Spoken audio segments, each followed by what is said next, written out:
பல ஊர்களுக்கும் யாத்திரை சென்ற பட்டினத்தார் ஒரு ஊரில் தங்கினார். அவ்வூர் பணக்காரர் ஒருவர் பட்டினத்தாரை தன் வீட்டிற்கு விருந்து சாப்பிட அழைத்தார்.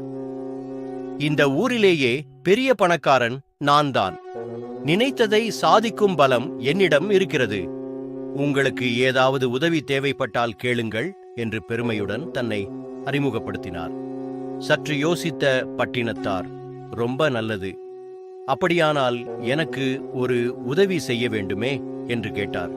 என்ன சுவாமி, எதுவாக இருந்தாலும் தயங்காமல் சொல்லுங்கள், செய்ய காத்திருக்கிறேன் என்றார் பணக்காரர். தன் பையிலிருந்து ஊசி ஒன்றை எடுத்த பட்டினத்தார் அதை பணக்காரரிடம் நீட்டினார். இந்த பழைய ஊசியைக் கொண்டு நான் என்ன செய்ய வேண்டும் சுவாமி என்றார் பணக்காரர். இதை பத்திரமாக வைத்திருங்கள்.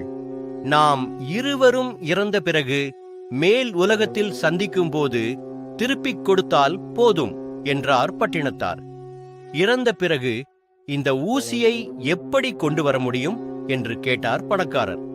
அவரை பார்த்து சிரித்த பட்டினத்தார், இந்த உலகை விட்டு போனால் சிறு ஊசியை கூட கொண்டு போக முடியாது என்று நீங்களே ஒத்துக்கொள்கிறீர்கள்.